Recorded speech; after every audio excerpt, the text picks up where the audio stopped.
Hey guys, welcome to Books Are Sick. I am Nick, here with another desk video at my desk. Thanks for tuning in or whatever.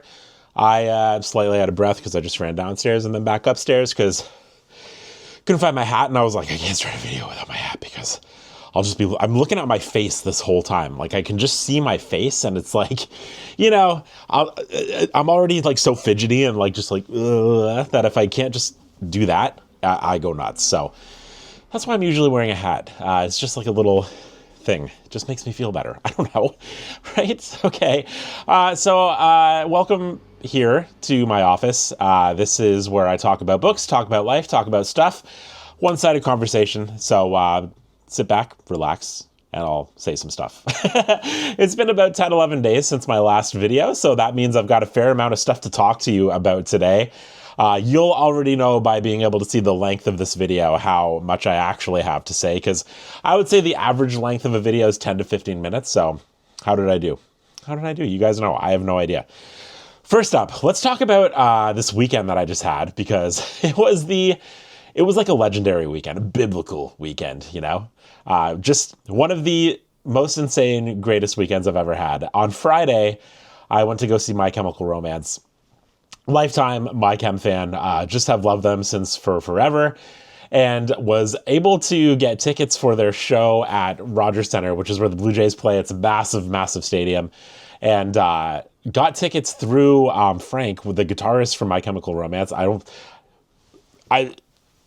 It's the coolest thing that's ever happened in my life. Frank got me tickets for the show, and they were the most insane tickets I've ever had for anything. I'll try to show some stuff here, just so you can kind of see my view here. I was just quite literally just a few feet away from everybody, and it was so surreal. I've never been that close to anything ever, and even during their most serious or like heavy songs, I was just there like like just with the biggest, dumbest smile on my face. I couldn't help it. I just couldn't help it. I was like, I could smell them, It's like they're so close. It was the best. It was the best thing ever. When my wife Lindsay was with me, and we were walking up the stairs to go check out, there was like we got access to like this private little merch stand, so there were no lines, and like this little room with your own washrooms. It was like the best thing of all time. I'm not trying to be braggy. I've never had an experience like that in my life. It was insane. And as we were walking up to the thing, I looked in front of me and I was like, man, that guy kind of looks like Wade from Alexis on Fire. Alexis on Fire, I've got like the heart skull tattooed on my wrist here. Just one of my probably the most important band to me in my life. And I'm looking up the stairs. I'm like, man, that guy kind of looks like Wade from Alexis on Fire. That's cool. And then we got a little closer, and I was like, hey, we're kind of walking in the same direction here. And then we get to the elevators, and I'm like, it's Wade. It's Wade. Wow. And so I tried not to be too annoying, but I was like, oh my God, I love you. I think you're the best. I think you're so cool. And I think that you're just like the best person alive. And then he took a picture with me, and it just, it made what was an already insane evening just that much more insane. It was the best thing ever. And then on Saturday, I can actually talk about this documentary that we went to go see. I don't know if any Jeff Buckley fans are listening right now. Jeff Buckley is an amazing musician who put out just one album, unfortunately, called Grace. For those who know, it's like one of the best albums ever made. And a documentary came out about Jeff Buckley's life. It's just about how he got to where he was and what ended up happening, and just kind of a good look into who he was as a person. And I loved it. I thought it was so fascinating, so well done. Definitely, like, if you know the story roughly of Jeff Buckley, it's quite sad. It's even for me, who I want to emote. I was telling my book club the other day, like, man, I'm not trying to be cool here, like, but man, I would just love to be upset. Like, I want to just release and cry. And I almost felt it during this documentary. Towards the end there, oh my goodness gracious, I was like, oh wow, this is making my face do weird things. But then I ended up just getting anxious instead. So I don't know what happened. But the documentary is fantastic. The music in it is so good. There are a lot of clips of Jeff in this little coffee cafe. If you've seen it, you know what I'm talking about. It's like this black and white footage of him performing in this little coffee cafe, but the sound from the recordings is so incredible. It was my favorite part of the documentary, I think, is just hearing him so raw in such a small, tight environment. It was really, really cool. So that I would definitely go check out if you can. Well worth it. And then on Sunday, we went to go see Oasis, who, again, lifelong Oasis fan. I'm just a diehard Oasis fan, and I've seen them once before. I actually was at the Toronto show way back when a fan snuck on stage and pushed Noel, and he ended up breaking a few ribs, and then shortly thereafter, they ended up breaking up. I was at that show, and I remember the chaos of it, and it was just like, oh man, I was with my aunt and my uncle, and they were like, we should probably start heading back in case people like start rioting here. It was like very kind of crazy, but got to see Oasis on the reunion in Toronto, night one, pouring rain, just an incredible atmosphere. So electric. The stadium is so weird. It's this big stadium that they built in the middle of nowhere to stuff 50,000 people into it. It's very bizarre, but I actually didn't hate it. You know, it's getting a lot of bad press on the online, you know, because it is kind of weird. But I gotta say, I quite enjoyed it. I thought it was pretty sweet. And I mean, you know, maybe my feelings towards it are amplified just by the fact that Oasis was playing, and the set list was incredible. They sounded amazing, and it was just lovely. It was just a great weekend. Okay, sorry. We'll get into some book stuff. I just wanted to share that. Oh, you know what else? I broke my vacuum yesterday. I broke my vacuum cleaner yesterday. We've had this vacuum cleaner for about 10 years.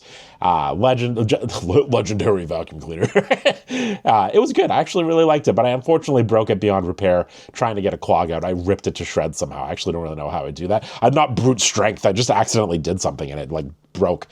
So I got a new vacuum cleaner. It's another Shark, you know, highly recommend Shark.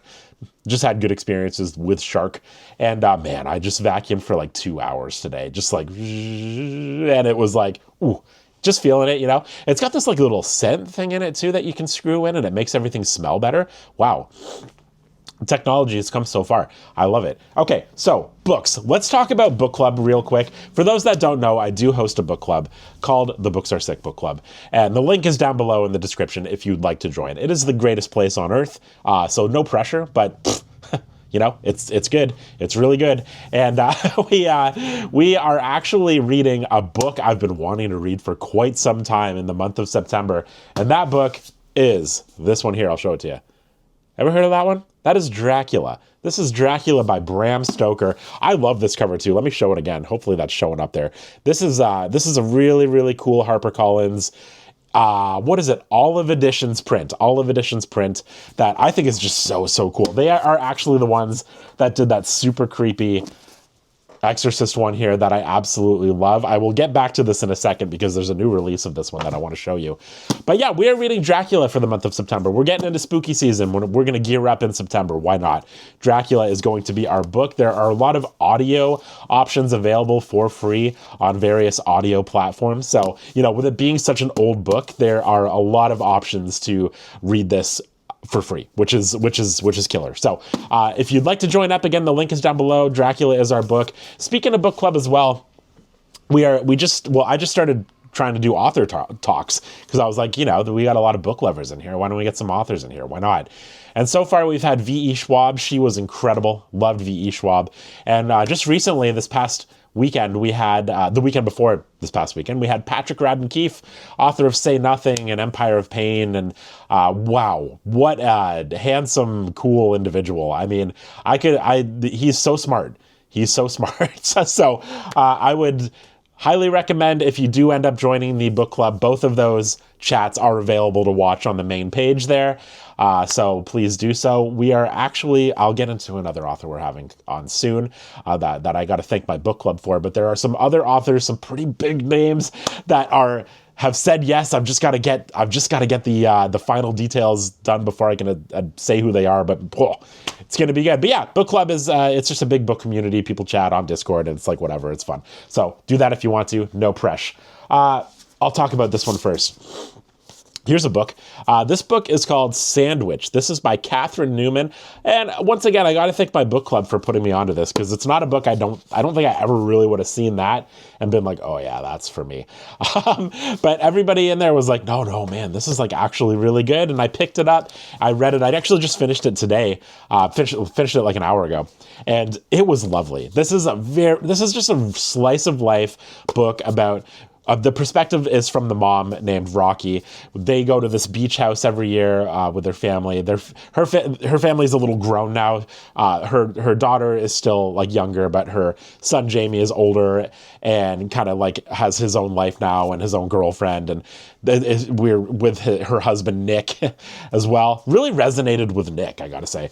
But yeah, it's just a really beautiful look into family life and, you know, past trauma and just how just remembering like the important things in life. And I think this book hit me pretty hard because of where I'm at in my life currently, you know, like I've got a 9 and a 7-year-old, I've got my wife, and it just kind of really was like, man, I really got to start soaking in these little moments more. And it's a really funny book too. Catherine's got a great sense of humor. So just great. I mean, it's, you know, maybe not going to like blow your mind, but it's just exactly what I love about. It's my speed. This is my speed of a book.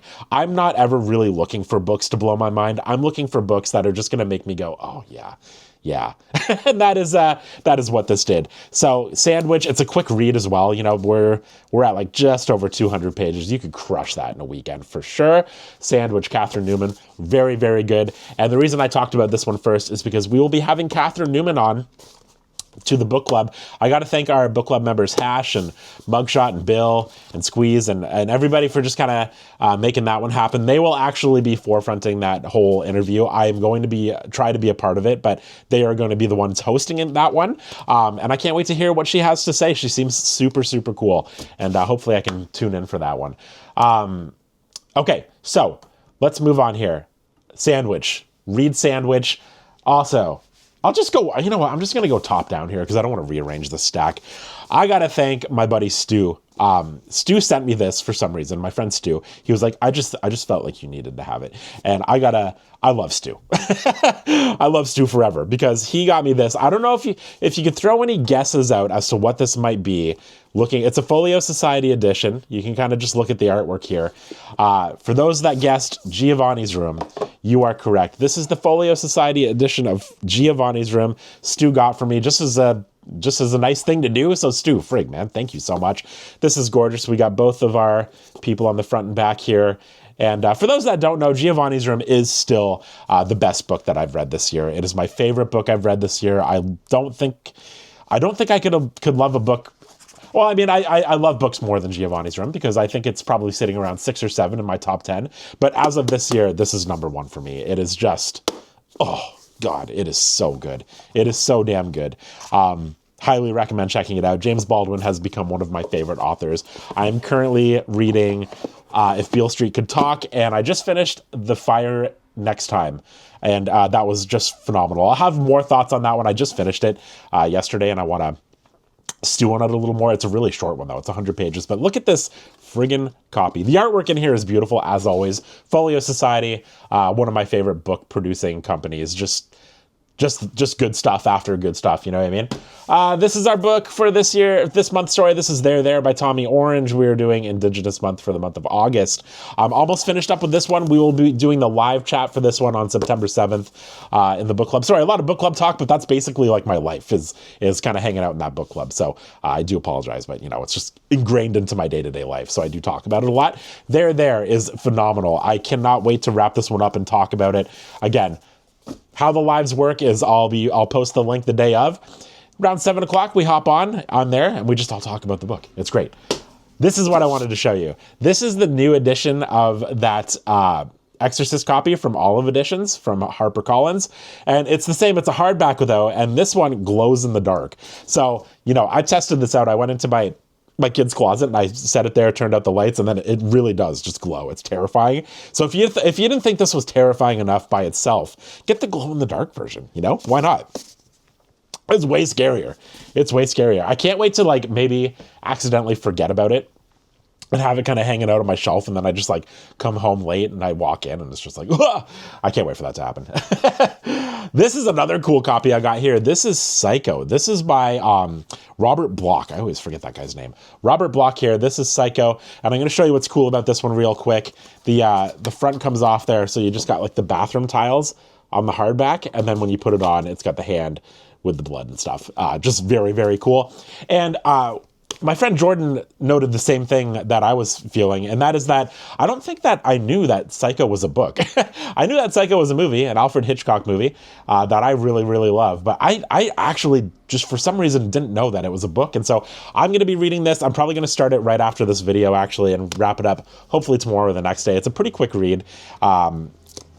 Again, I'm fully gearing up for scary season, so looking forward to getting this one in. Psycho, Robert Bloch. I love classic horror too, especially ones that land in like the 40s, 50s, and 60s. I feel like that's just a sweet spot for me. I love those books a lot. So Psycho is that one. This is here. This is The Talisman. This is another book I just finished. Oh my goodness. This is by Stephen King and Peter Straub, The Talisman. This is wow. Okay, so just to really quickly tell you what this is about. We are following a boy named Jack, and he is basically with his mother. They've just moved into this like random thing that he doesn't really know what's going on. Kind of discovers that his mom is dying and is told that he can go on this journey basically to find the talisman, and the talisman will help heal his mom. And so we're basically just going on this big we're in this world, and then we're in an alternate universe called the Territories, and we're flipping back and forth, and we're basically just going on this big adventure journey with Jack to find the talisman. And I really, really enjoyed it because I love Stephen King's writing, and from what I've read of Peter Straub, I really like his writing as well. Here's the problem with this book. It's not going to be one that I will ever recommend. One of the most common questions I get is, you love Stephen King, like where should I start with Stephen King? This would be towards the very bottom of that list of recommendations from me, because it is just like I feel like you really got to be a bit of a seasoned Stephen King fan to enjoy this book, because it is quite bloated. It is quite bloated, I would say. There's a lot of stuff in here that if I'm being completely honest, this is about an 800, 900 page book. It's a beefy, beefy book. I believe the audiobook is over 30 hours. And realistically, this story probably could have been told in about half of that. If just being honest, it probably could have. It really did read like two authors were writing their own stories and just kind of cramming them together. And that was that. There wasn't like a ton of editing done. There's a lot of side quests and a lot of side tracks that happen and that just keep going and going. And you're like, when are we going to get going here? But that aside, if you love their writing, which I do, you're just going to have a good time, because it's so classic Stephen King to me. It's so quirky. It's so weird. I loved it. So, but again, not sure that I would recommend it to just everyone. Okay. So, maybe proceed with caution if you're only a few books into Stephen King. But it's a very polarizing book as well. I was surprised. I hadn't really heard a lot about general reviews for it. And when I went to look it up after I finished it, it was kind of like half the people were like, this is my favorite Stephen King book, as is always the case when you look up book reviews. And then the other half were like, man, this sucked. So it's really all over the place. I really loved it. But again, there's a character in here too named Wolf. I loved Wolf. But unfortunately, there's another character in this book that I did not love. That is a very prominent part of the whole back half of the book. And I was just like, this guy is so annoying. But I won't be spoilery.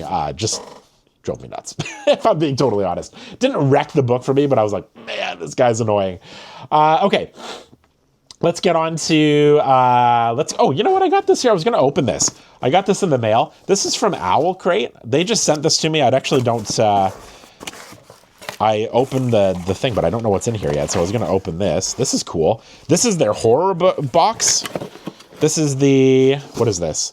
Owl Crate horror box. I'm not sure what that is. Like loot boxes. And this is The Library at Hellebore by Cassandra Kaw. Okay. That's really pretty. Now on the back here, it says, sometimes we do terrible things to survive, don't we? Cool. Thanks, Owl Crate. I don't know what that is. I've never heard of that before ever, but I really love that cover. That's really pretty. If anyone knows what that is, let me know about it. Is that worth looking into? That seems really cool. Okay. What else do I have to say? Oh, I think I've just got one more thing and then we're good. Okay. We're not too crazy. We're like just over 20 minutes here, I think. This is A lot of people have been waiting for this. This is, it's the end of the world as we know it. And this is new tales. Gosh, I'm like losing my brain here. New Tales from the Stand by Stephen King. This, I believe there's over 20 authors in here, 20 different stories that just take place in the world of the Stand. And I am so excited to dive into this. For those that know, I love the Stand. I thought the Stand was so good. One of my favorites by Stephen King. I'm not telling tales outside of school. I think that's a pretty common feeling towards that book from most people. Maybe not people named Grease, but, most people. Okay, so this is one I have not started, but I am going to dive into it ASAP. Can't wait for it. I just wanted to let you know this is out. If you are a huge fan of The Stand, you'll surely want to get this to dive back into that world and see what people have to say. There's some big authors on here, too. We got Tananarive Abdu, we got Josh Mallerman, we got Ronald Malfi, who I've heard of. I've not read any of his books, but Katrina Ward, Chuck Wendig, got some S.A. Cosby, bro. Unfortunately, no, like Joe Hill. I thought that one might have been cool, maybe get his son to write a story for this, but, maybe that's like kind of weird for him. I have no idea. Okay. Oh my gosh, I think I did it. Wow. Look at us go. Sorry, that was a bit of a wordy one. Just had a bit to say. Thank you so much for tuning into these desk videos here at my desk. I really love doing them, and I really love that you like watching them for some reason. So I appreciate that. I will be back shortly. The kids are back in school in like 5 days. This is crazy town. Summer's coming to an end. It's been an amazing summer. And I'm just very much looking forward to getting back to maybe a bit more of a routine. I'm not a routine guy, but maybe just having a little bit more time to do things will be nice. Yeah. So I'm going to read Psycho, going to finish up there, and then maybe just dive right into Dracula, or perhaps, what was that other book I wanted to read? The Women by Kristen Hanna, because I really love The Nightingale a lot. I can't stop thinking about The Nightingale. I just really loved it.